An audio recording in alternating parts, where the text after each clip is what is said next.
Bien, pues buenos días, bienvenidos a la Quejilá Camino de Emaús. Vamos a continuar con el estudio verso por verso.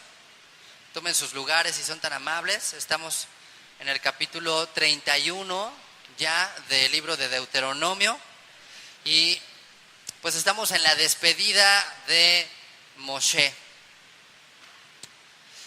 Y quiero confesarles algo que he sentido ahora que he estado estudiando estos últimos capítulos y leyéndolos, que me da como una especie de nostalgia. No sé si a ustedes les ha pasado cuando han leído algún libro y que cuando ya ves que se muere un personaje y que así como que te quedas pensando y dices, ay, pues lo voy a extrañar, ¿no? Como que sientes, como que creas un cierto apego a eso. Bueno, pues de la misma manera yo he sentido estos días eso. Cuando estaba leyendo pues que Moisés ya sube al monte y que se va a morir y que todo eso, así como que digo, ay Dios, qué fuerte se siente, nada más de imaginarlo, como que dices, ay, voy a extrañar a Moisés. O sea, como que todos estos años que hemos estado estudiando, lo que ha salido de su pluma, lo que ha salido de su mano, obviamente inspirado por nuestro Padre, pero finalmente lo que hemos estudiado estos últimos 4 años o más, pues ha sido su obra y ha sido parte de su vida. Entonces yo me siento un poco así, se los tengo que confesar, con esa especie de nostalgia de como quien se despide de alguien.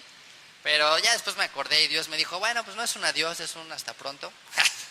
Lo volveremos a ver y sus escritos quedarán justamente como una herencia para todas las generaciones y ese es el valor más importante y es parte también de lo que hoy veremos, de cómo aprender a despedirnos y de qué manera saber decir adiós y cómo debemos de saltar de una etapa a otra. Y bueno, el capítulo 31, como les decía, prácticamente ya es la despedida de Moisés. Estamos en los momentos, en los instantes finales de aquel que es considerado el profeta más grande en el judaísmo. Para nosotros, pues obviamente después del Mesías, después de Yeshua. Pero en el judaísmo, y está escrito en la Torah, dice, jamás se levantó hombre como él, ni antes ni después. ¿Por qué? Por el grado de revelación que recibió, por ese grado de comunión al que él llegó a tener con nuestro Padre Celestial. Y ahí sí, pues todos tenemos muchísimo que desear, muchísimo que querer en cuanto a la relación con la que él caminó con nuestro Señor. Y pues, ¿cómo nos despediríamos? ¿Cómo hacer esta transición? Bueno, pues vamos a aprender de lo que hizo Moisés y darnos cuenta la grandeza de un hombre que hasta el último instante de su vida vivió acorde a su llamado. Dice el versículo 1, fue Moshe y habló estas palabras a todo Israel. Entonces Israel está a punto de escuchar las últimas palabras de Moisés. Dice, y les dijo, este día soy de edad de 120 años. No puedo más salir ni entrar. Además de esto, el Eterno me ha dicho, no pasarás este Jordán. ¿Cómo nos sentiríamos a los 120 años de edad? Dice, si con la tercera parte ya me siento como si tuviera esos 120, de repente ya la espalda, las rodillas, la gastritis, la colitis y toda la citis que traemos encima, de pronto cualquiera pensaría, oye, pues si ya pobre Moisés, ya jubílenlo, ya estuvo, o sea, 120 años y este hombre sigue trabajando, no puede ser, ya Señor, ya, o sea, por misericordia, ¿no? A veces hay gente que ve alguna situación difícil, sobre todo en el caso de enfermedad, ¿no? Pero dicen, ya Señor, ya mejor, pues ya que descanse. ¿No? Y eso es cierto, a veces, en ciertos casos particulares, pues cuando hay un sufrimiento de por medio. Pero, ¿a qué se refiere Moisés cuando dice, no puedo entrar ni salir? ¿Será que está diciendo, ya soy un viejito, ya no puedo más, ya estoy agotado? Fíjense lo que dice Deuteronomio 34:7, o sea, un poquito más adelante, para que nos demos cuenta de la condición que tenía Moshe. Y si decíamos, si hay algo de admirar de él, pues hay una razón más todavía aquí. El Deuteronomio 37, versículo 4, ¿qué dice ahí? Deuteronomio 34:7. Dice, era Moshe de edad de 120 años cuando murió. Sus ojos nunca se oscurecieron ni perdió su vigor. Fíjate esto. O sea que ya quisiéramos cualquiera a esta edad tener el vigor, la energía, la condición que tenía Moshe a los 120 años. Para que no nos quejemos luego tanto, porque no, es que ya estoy viejo y que no, que cuando yo era joven y decía, pues aprendamos de Moisés. Entonces, bueno, pudiera haber sido un milagro, definitivamente, la situación, la condición física de Moisés, pero lo relevante aquí, independientemente de eso, no está diciendo que él ya está cansado, no está diciendo, no, pues es que ya no puedo entrar, ya no me puedo levantar, ya no son los achaques de la vida los que me están impidiendo entrar a la tierra prometida. ¿Qué es lo que le está impidiendo entrar a la tierra prometida? Es un mandato directo de Dios. O sea, Dios fue el que le dijo, hasta aquí llegaste. Y cualquiera de nosotros, o al menos yo, en mi carne, siendo Moisés, hubiese pensado, no puede ser, yo hubiera berreado, hubiera llorado, me hubiera deprimido, hubiera entrado, no sé en qué estados emocionales de cólera, ira, depresión, etcétera. Pero no, la situación de Moisés no era esa. Cuando él les dice no puedo entrar ni salir, es incluso una frase más bien de carácter militar, como diciéndoles, ya no soy yo el que los va a dirigir. Ya no soy yo el que va a estar al frente con la bandera, con el estandarte, diciendo vamos a conquistar la tierra prometida. O sea, hasta aquí llegué yo. Esta fue la condición que Dios me dio y más nos vale estar contentos con ello. Es importante reconocer también nuestros límites y nuestros tiempos y madurarlos, porque pues a veces se caen como en estos comerciales del chavorruco, que no entiende que ya pasó su etapa, ¿no? O el que ya se casó pero quiere seguir viviendo como soltero. Ajá. O también a veces hay chavos y solteros pues que ya se creen viejitos de 80 años y dicen, oye, está más amargado. Entonces tenemos que identificar la condición que tenemos e identificar los límites que Dios nos ha puesto. Saber hasta dónde llega nuestra obra, nuestra misión. Eso también es parte importante de nuestra vida, de llevar una relación saludable en todos los sentidos, en nuestro trabajo, en nuestra casa, en nuestra condición de hijos o de padres, de empleados o de jefes, y saber, bueno, pues hasta aquí llegué. Pero les decía, volviendo un poco más al tema de Moisés, él sabe que no va a ser él el que los va a introducir, sino Josué. Ya se había anticipado eso, ya lo sabíamos, y bueno, les dice tal cual, esto viene de Dios. Dios les dijo, no pasarás este Jordán, no vas a cruzar más. Y no debemos luchar contra la voluntad de Dios, que a veces ese es un error que cometemos. Y de ahí se pueden derivar ciertos momentos de nuestra vida que pueden derivar o en depresiones o en enojos con Dios, simple y sencillamente porque no maduramos y no reconocemos hasta dónde nos dice Dios, hasta aquí. ¿Okay? Dice el versículo 3, el Eterno tu Dios, le está hablando Moisés a Israel, el Eterno tu Dios, Él pasa delante de ti, Él destruirá a estas naciones delante de ti y las heredarás. Josué será el que pasará delante de ti, como Hashem ha dicho. Así que está diciendo, yo le voy a pasar la estafeta a alguien más. Y bueno, Moisés pudo haberlo hecho, yo creo que sí, Moisés pudo haber vivido 200 años o los necesarios para conquistar la tierra prometida, pero simple y sencillamente no era la persona. El perfil de una persona es usado de acuerdo a la misión que Dios tiene encomendada, y eso tenemos que reconocerlo. Y por eso Dios a unos les dio ciertos dones y a otros les dio otro tipo de talentos, y más nos vale aceptarlos y reconocerlos. Y por supuesto usarlos cuando Dios te los ha dado. Entonces Moisés reconoce y sabe que hay en Josué algo que él no tiene. Hay algo en especial y Dios lo quiso así, y más nos vale nosotros también reconocer eso también en otras personas. Así como reconocemos nuestros límites, reconocer las virtudes y las capacidades que tienen otros para llevar a cabo una obra para el Señor. ¿Sí? Por eso es hermoso cuando nos damos cuenta que la palabra se sigue expandiendo y que hay otros ministerios y que hay otras obras. Como cuando le dijeron a Yeshua, estos están echando demonios, pero no son de nuestro equipo. Entonces, ¿qué? ¿Los reprendemos, los callamos? Y dijeron, no, bueno, pues tampoco. Si no están en contra de nosotros, están con nosotros. Al contrario, agradezcamos a Dios porque haya más en la obra. Y fíjense, el versículo 3 nos dice algo muy importante. Dice, el Señor tu Dios, Él pasará delante de ti. Le está diciendo Moisés a Israel. Dice, bueno, no paso yo, pero ¿quién sí va a pasar? El Eterno, Hashem es el que va a pasar. Entonces, ¿quién era más importante que pasara? ¿Moisés o el Dios de Israel. No, pues ya sí lo ves diferente. Y eso también nos enseña a no depender o no confiar tanto en el Señor, en el hombre, perdón, sino en el Señor. O sea, hay gente que dice, no, pues es que se fue el vendedor estrella, ¿no? Y entonces ya se va a venir a pique todo.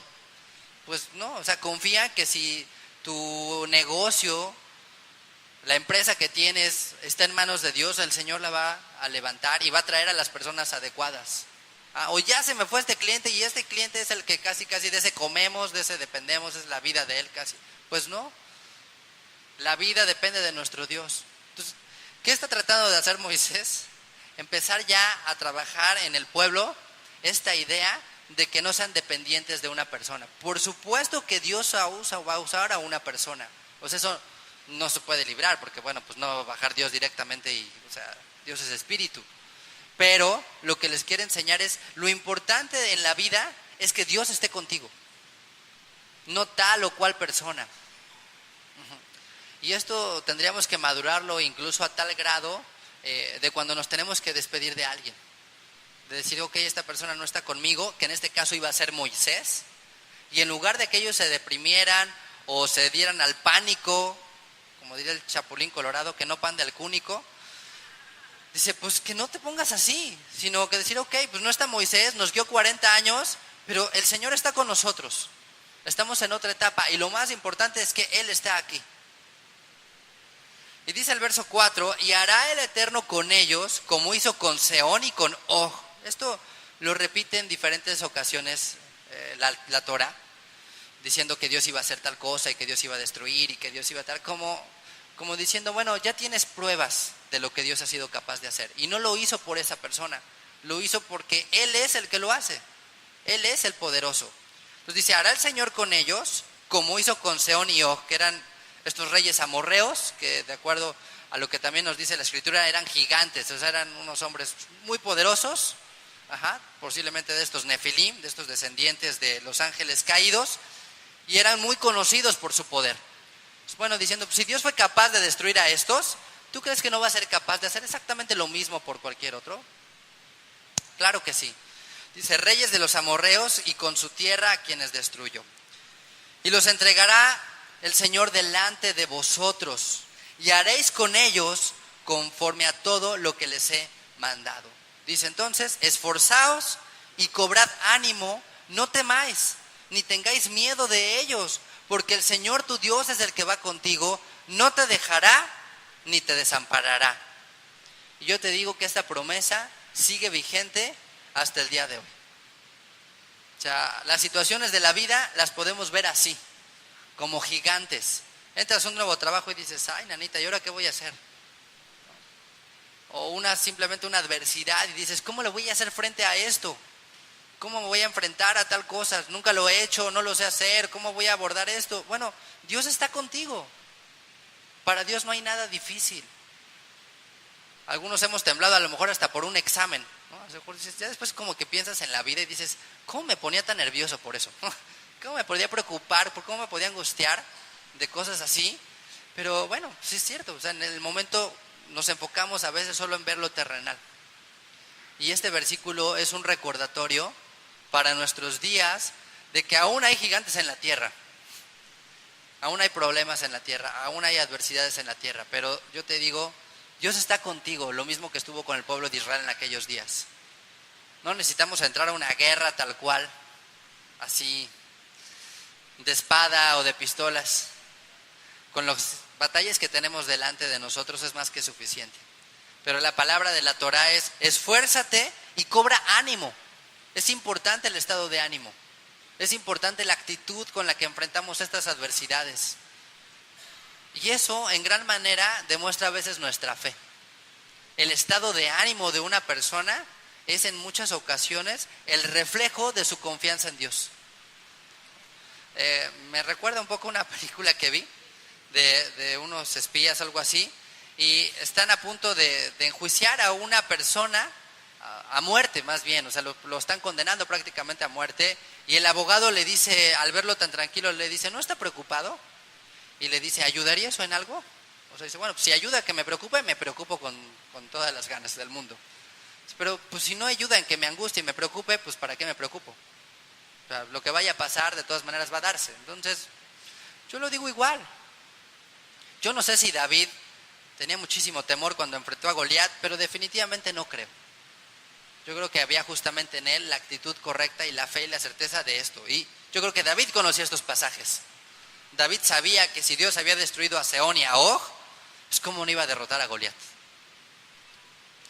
Dice el verso 7, llamó Moshe a Josué. Fíjense, aquí ya empieza este acercamiento, nos narra este acercamiento, y le dijo en presencia de todo Israel. Wow, lo puso ahí delante de todos y le dijo, esfuérzate y anímate. Una vez más, esfuérzate y anímate. Y yo quiero decirles esto también a ustedes. O sea, las cosas que valen la pena en la vida nos tenemos que esforzar, no hay de otra.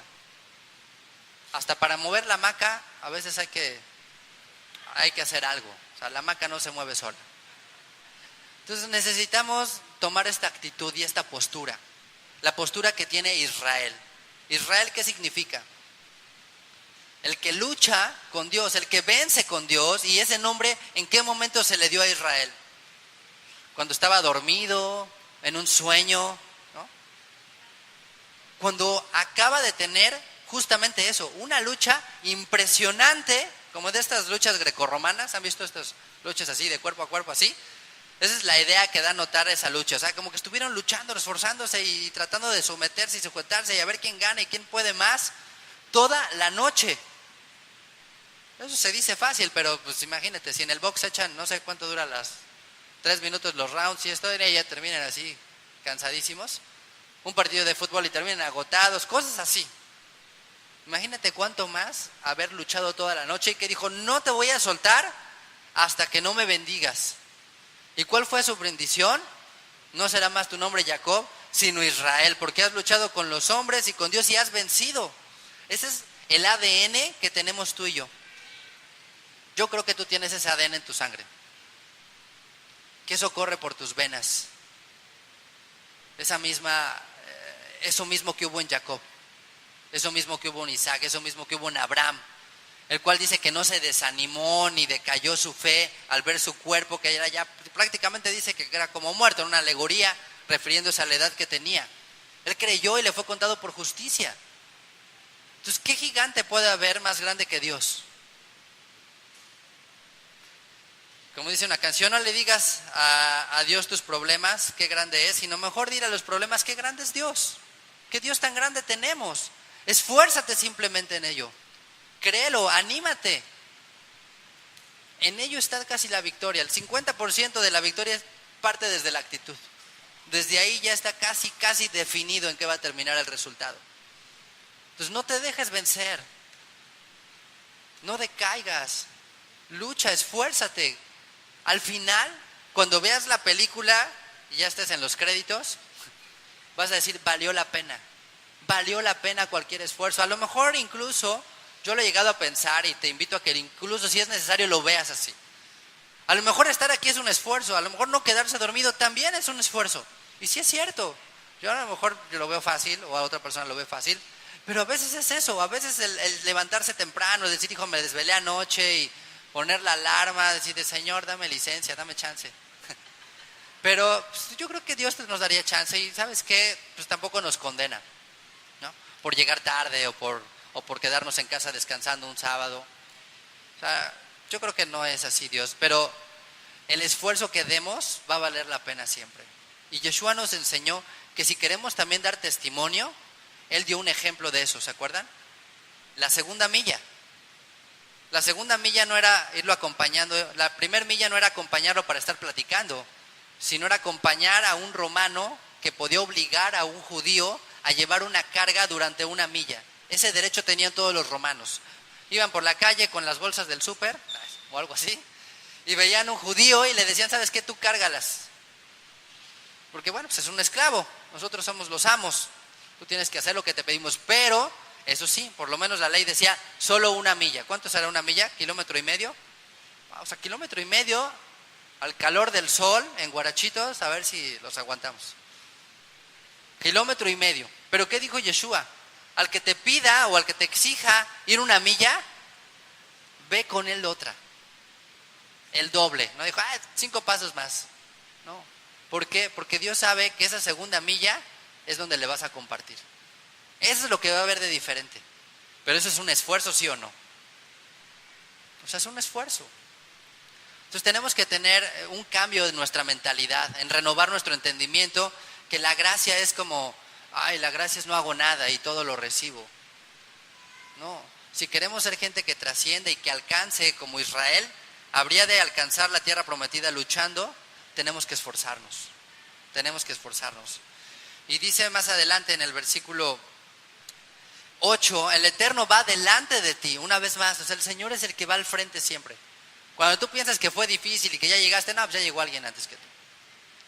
El Señor va delante de ti, Él estará contigo, no te dejará ni te desamparará, no temas ni te intimides. No te dejes intimidar, o sea, va a haber gente, va a haber situaciones que te van a hacer sentirte chiquitititito, que te vas a preocupar, que vas a temer, que vas a decir, ¿y ahora cómo le hago? Pero dices, ¿sabes qué? No te dejes intimidar, confía en Él. Así que vean el papel que está tomando Moisés en este momento. No es psicólogo, yo le llamaría que es alguien que anima a los demás, que usa su experiencia para hacer creer a los demás. Esa es una labor como padres que tenemos con nuestros hijos. La fe de ellos todavía está en un proceso de desarrollo. Nuestra labor es animarlos a esforzarse, por supuesto. No nada más es de échale, vamos, o sea, no. Sino decir, vamos, hay que esforzarnos, hay que hacerlo, lo podemos hacer. Mira, ya pasamos esto, ya vencimos esto. Es posible, y para eso hay muchos relatos en la Escritura que Dios nos da. Para eso son los testimonios de la Escritura, para decir, hey, esto es real, esto no es ficción.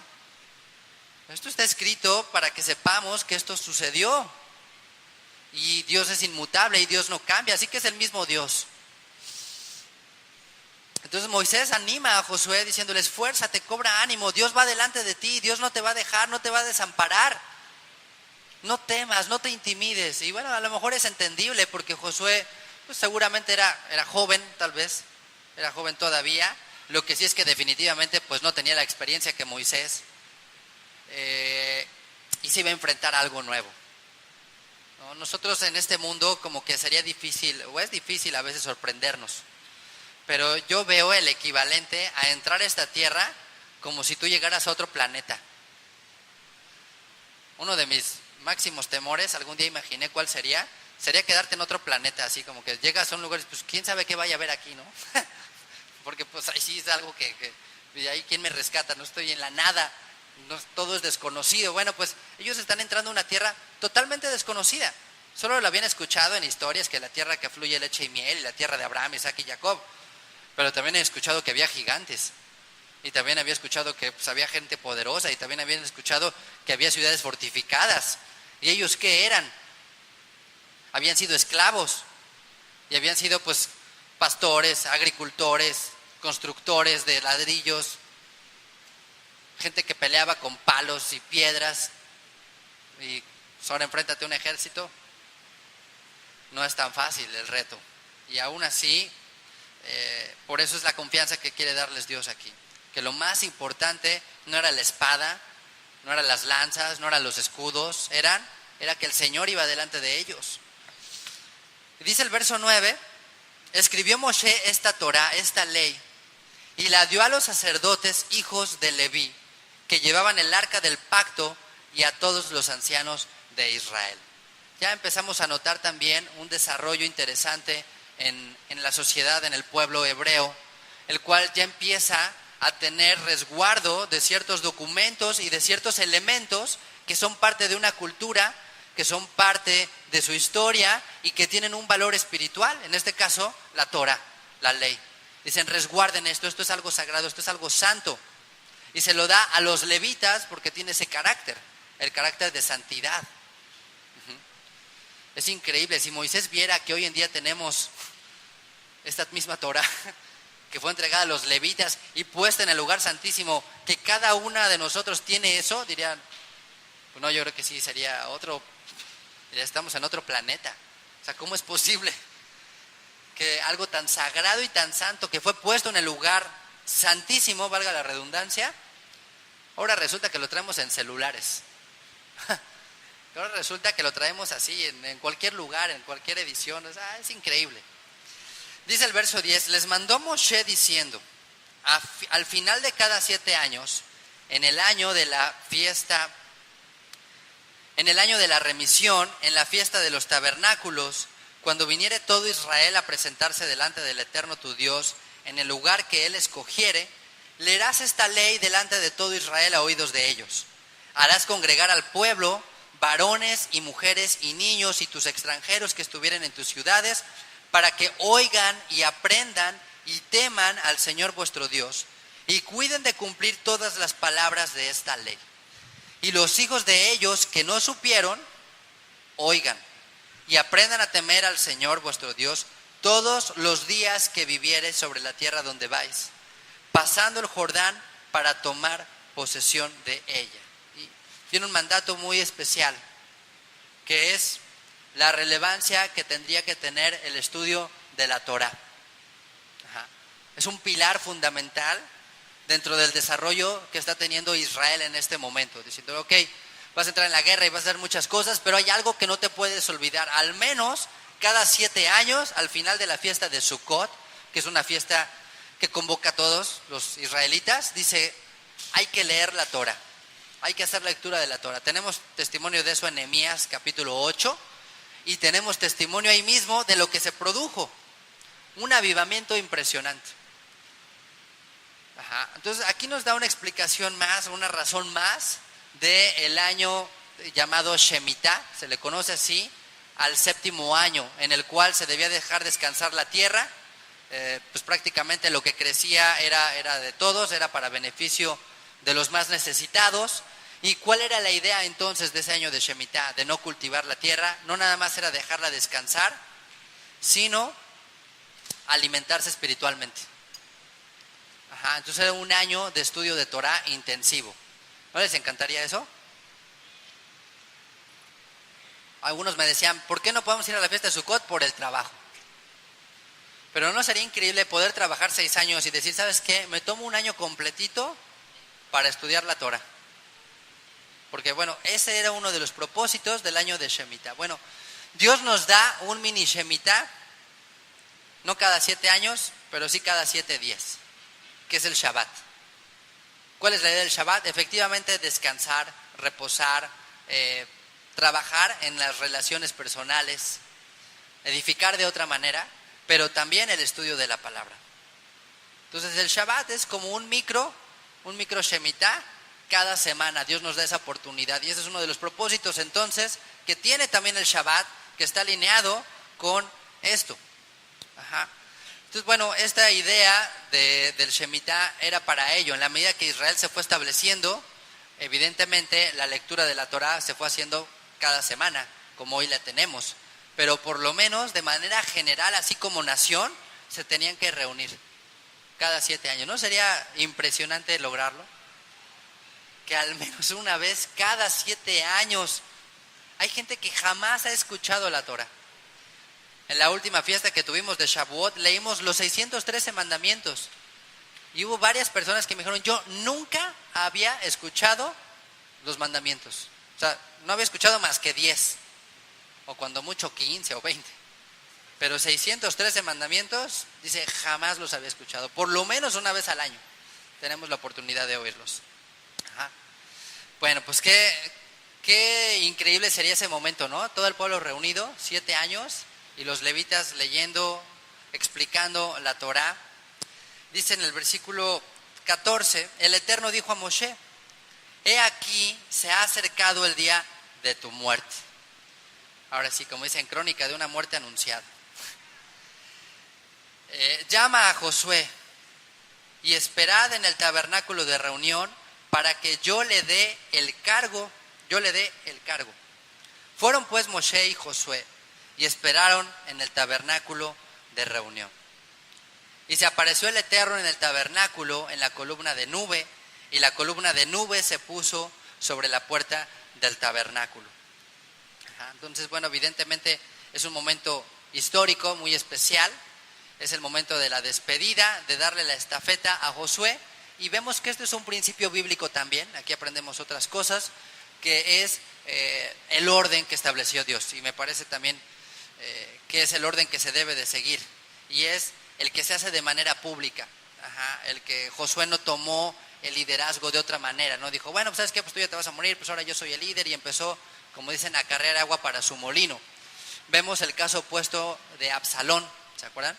Absalón, el hijo de David. Él empezó con otras estrategias, empezó a hablar con la gente y empezaba a decirles, no, mira, pues yo sí te escucho y empezó a ganarse el corazón de la gente. Efectivamente, la gente quería a Absalón y a ojos terrenales, pues parecía no nada malo, decir, oye, pues ¿qué tiene que hable con la gente? ¿Qué tiene que se gane su corazón?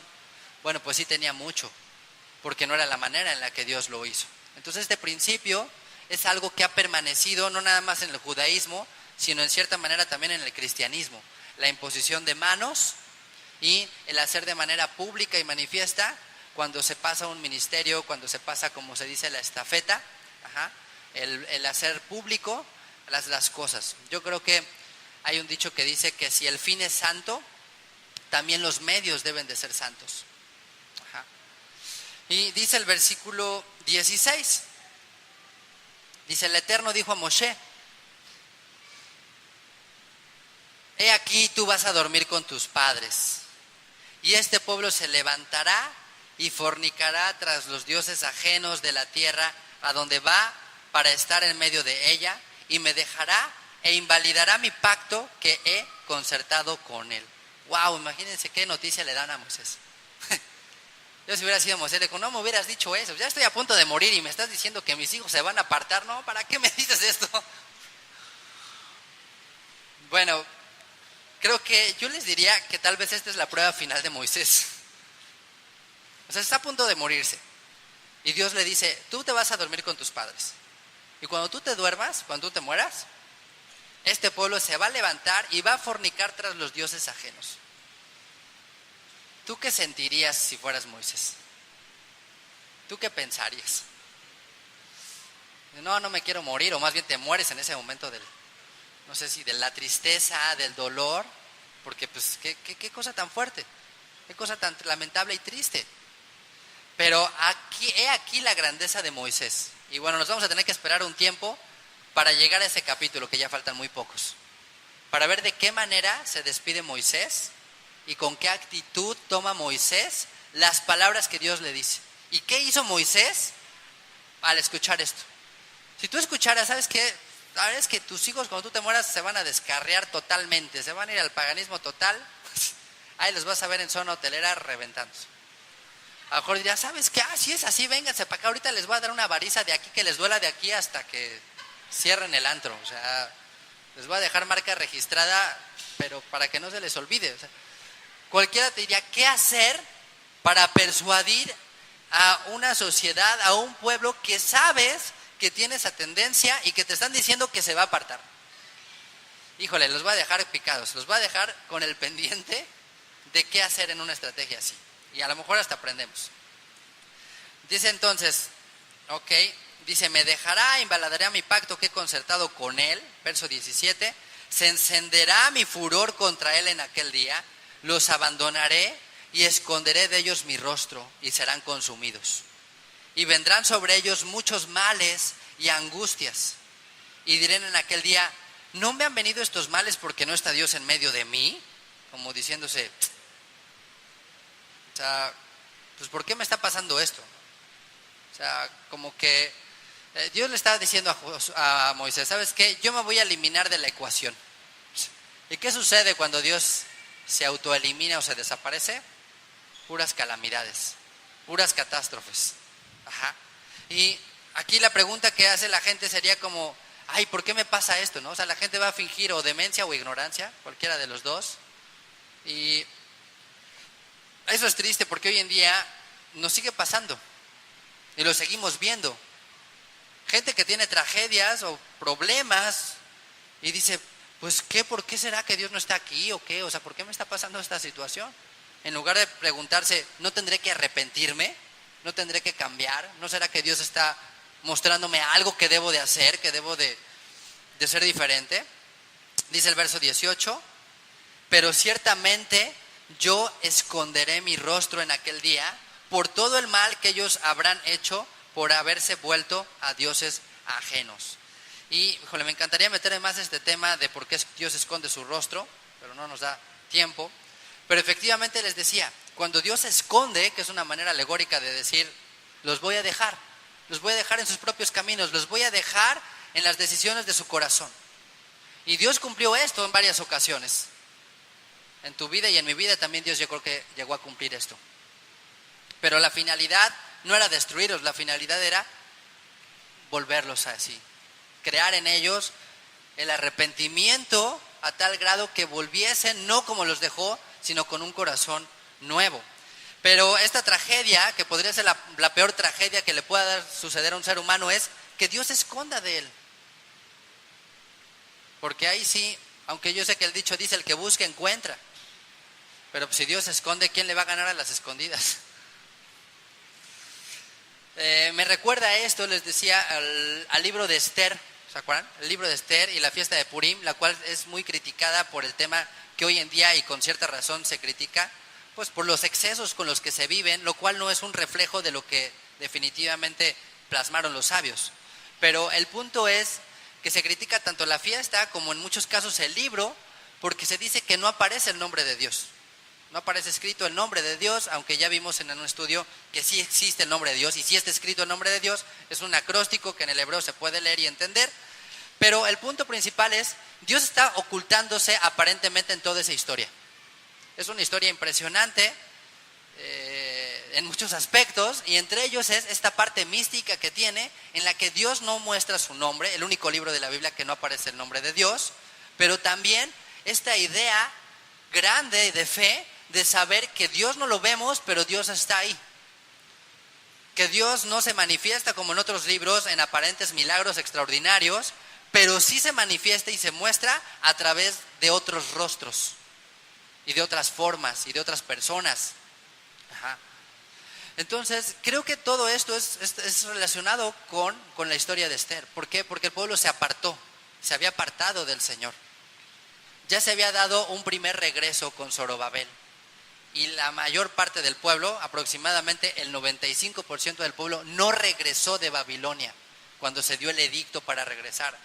Entonces, entre un regreso y otro está la historia de Purim, como una sacudida de parte de Dios para decir, hey, o sea, si tú no obedeces y sigues apartándote de mí, yo me voy a ocultar de ti, y ahí sí ve lo que va a pasar. Y aún así Dios está detrás de toda esta historia y se manifiesta. Ajá. Es interesante porque la palabra esconder el rostro es satar, que es las mismas palabras hebreas que se utilizan para Esther. Ajá. Entonces, bueno, hay una relación interesante ahí, pero dice aquí, la advertencia es muy clara: yo esconderé mi rostro en aquel día por todo el mal que ellos habrán hecho por haberse vuelto a dioses ajenos. Ahora pues, escribíos este cántico y enséñalo a los hijos de Israel. Ponlo en boca de ellos, para que este cántico me sea por testigo contra los hijos de Israel. Porque yo les introduciré en la tierra que juré a sus padres, la cual fluye leche y miel. Y comerán y se saciarán y engordarán. ¿Ya ven? Entonces ya saben por qué algunos se han engordado. Comerán, se saciarán y engordarán. Y se volverán a dioses ajenos y les servirán, y me enojarán e invalidarán mi pacto. Ya ven, o sea, a Dios no le sorprende cuando nos apartamos de Él, o cuando alguien peca y dice, no hombre, este cuate sí se voló la barda y no se lo esperaba. No, Dios sabe todo lo que hacemos. Y Dios sabe nuestra condición, y tristemente, nos pasa y nos pasa y nos pasa una y otra vez. Nos va bien, nos saciamos, comemos, engordamos, ¿y qué dice? Y nos olvidamos de Dios. Y nos olvidamos de Dios. O sea, qué triste es que no nos pueda dar Dios, que no nos pueda bendecir Dios, porque no tenemos la madurez para seguir en nuestra relación con Él. Por eso, cuando estábamos estudiando el Éxodo, al principio les decía, ya pasaron la prueba de ser pobres, ahora viene la prueba de ser ricos. O sea, ahora viene la prueba más difícil tal vez, La gente clama, Señor, sácame de este problema, Señor, trae provisión, Señor, por favor ayúdame, por favor rescátame, por favor dame, por favor sáname. Nos sana, nos rescata, nos da, y entonces, gracias, perfecto, nos olvidamos de él. La ley del rápido olvido. Si algo le encuentro mucha sabiduría es en este proverbio que dice, Señor, ¿se acuerdan? Dice, no me des, como dice, no me des tanto que me olvide de ti, ni tampoco me des tan poco que blasfeme tu nombre. O sea, Señor, tú sabes hasta qué medida puedo manejarlo, hasta dónde lo puedo controlar. A veces juzgamos, criticamos que a los políticos y a la gente que tiene dinero. Si estuviéramos en ese lugar, pues, estaríamos corrompidísimos. Y esa es tristemente la respuesta a por qué Dios no me da. A veces la respuesta es esto, porque si te da, te olvidas de él. No tendría que ser así. Dios no quiere que sea así. Dios quiere bendecir, sí, pero no a costa de tu vida y de tu salud espiritual. Y eso lamentablemente a veces tenemos que madurarlo nosotros como padres con nuestros hijos. Les das y les das y les das, malagradecidos. Entonces no les puedes dar. No les puedes dar. Y Dios es igual. O sea, ¿cuál sería el problema que Dios nos diera? O sea, el dinero es como la arena. O sea, Dios puede tomar un puñado. Si tú te llevas un puñado del mar, ¿tú crees que se va a afectar la naturaleza? No cambia nada. Si Dios nos diera un puñado de esa riqueza y te la pusiera así en la bolsa, tampoco cambia nada, pero sí cambias tú. Y ahí, por eso les decía, estos estudios y estar aquí es para madurar y para crecer. Y para discernir qué es lo que Dios quiere de nosotros. Y encontrar también respuestas a ciertos asuntos que a veces nos cuestionamos en la vida. ¿Por qué me pasó esto? ¿Por qué Dios no me da el otro? No lo sé, no digo que siempre sea así. A veces hay muchas otras razones. Pero consideremos esta como una. Consideremos esta como una y decir, Señor, tal vez no tengo la madurez. Tal vez no puedo sobrellevar esto. O tal vez si me das, yo digo que no me aparto, pero tú sabes que sí me aparto. Ahí por eso entendemos por qué a veces Dios nos da ciertos rostros, ¿no? ¿Por qué no? O sea, ¿por qué me hiciste así de feo? Pues sabes que si te hago bonito, imagínate, ¿no? Si así ya te crees la última coca del desierto, ¿no? Pues entonces imagínate. Bueno, ese fue un chiste malo. Dice el verso 21. Dice, cuando les vinieron muchos males y angustias, entonces este cántico responderá en su cara como testigo, pues será recordado por la boca de sus descendientes, porque yo conozco lo que se proponen de antemano, antes de que los introduzca en la tierra que juré darles. Como decía mi mamá, antes de que tú vengas yo voy, decía así. Entonces, pues antes de que pensemos, Dios ya va y viene. Entonces dice, todavía ni los meto y ya sé hasta con cuál Dios me van a engañar. Y Moshe escribió este cántico en aquel día y lo enseñó a los hijos de Israel. Entonces, esta es la manera en la que habría, de una manera didáctica, de advertirles Moisés o de advertirles Dios que no se apartaran y lo que habría de acontecer. Y lo vamos a detallar con el favor del Eterno la próxima semana. Qué interesante manera de querer llamar la atención. En lugar de sacar la vara y darles hasta casi reventarla, les voy a enseñar de otra manera. O sea, puede haber otros métodos de corrección. Y me encanta esta filosofía que tiene el judaísmo de instruir al niño. La vara es una opción, pero prácticamente es la última siempre. Y aquí nos va a enseñar Dios justamente eso también. Cómo nos quisiera Él corregir, cuál sería lo ideal. Imagínense qué impresionante. Dice, te voy a corregir, te voy a recordar con una canción. Una canción va a buscar cambiar tu corazón. Y ahí ves el poder espiritual que incluso tiene la música. La administración que puede llegar a producir arrepentimiento, teshuvá. Bueno, dice el verso 23, y dio orden a Josué, hijo de Nun, y dijo, esfuérzate y anímate, otra vez, esfuérzate, anímate, pues tú introducirás a los hijos de Israel en la tierra que les juré, y yo estaré contigo. Creo que Josué dijo, bueno, pues es que Moisés veía cara a cara a Dios, y pues era el hombre más manso, pero ¿yo qué hago? Dijo, no, Dios también va a estar contigo. Esfuérzate, anímate, puedes llevar esa misión. Si Dios te mandó a hacerlo, es evidente que puedes hacerlo. Verso 24, y cuando acabó Moshe de escribir las palabras de esta ley en un libro hasta concluirse, Dio órdenes Moisés a los levitas que llevaban el arca del pacto del Eterno, diciendo: tomad este libro de la ley y ponedlo al lado del arca del pacto del Eterno, vuestro Dios, y esté allí por testigo contra ti. Entonces, bueno, en cierta manera, la Torá también iba a tener esta función. Simplemente ser el testigo, el documento legal que iba a testificar a favor o contra nosotros. Y dice: porque yo conozco tu rebelión y tu dura cerviz. He aquí que aún viviendo yo con vosotros hoy, sois rebeldes al Señor. ¿Cuánto más después de que yo haya muerto? Dice Moisés, imagínate. Si estando yo, son rebeldes, imagínate cuando me vaya. Uf. Y ahí entiendes por qué mucha gente no se congrega. ¿Por qué mucha gente prefiere una religión? Porque está en una zona de confort, porque está en la comodidad, porque está súper tranquila, porque pues ¿quién le dice algo? Y pues sí es cierto. O sea, ¿quién puede reprender a alguien, espiritualmente hablando, que no tiene nada puesto sobre sí? O sea, que no hay ninguna autoridad espiritual sobre esa persona. Una persona que se sale de una congregación y que dice: ¿sabes qué? Yo solo. Yo aprendo solo, yo sigo solo, Y pues hay estudios padrísimos, por supuesto. Pero el punto no es el aprendizaje. El punto aquí es ver y entender que todos necesitamos, en cierta manera, tener a alguien sobre nosotros, y una congregación es un lugar que nos ayuda unos a otros, en cierta manera, si tú quieres, a presionarnos, a poner un poquito de presión en nuestra vida. A que cuando vas a hacer algo malo digas: ay, en la torre no me vaya a ver alguien de la congre y pues ya estoy acá transgrediendo, ¿no? Como quieras que sea, pero te anima, te ayuda a esforzarte, a decir: oye, pues si este puede, pues ¿por qué yo no voy a poder? Si este ya se casó, pues también yo a lo mejor me puedo casar, ¿no?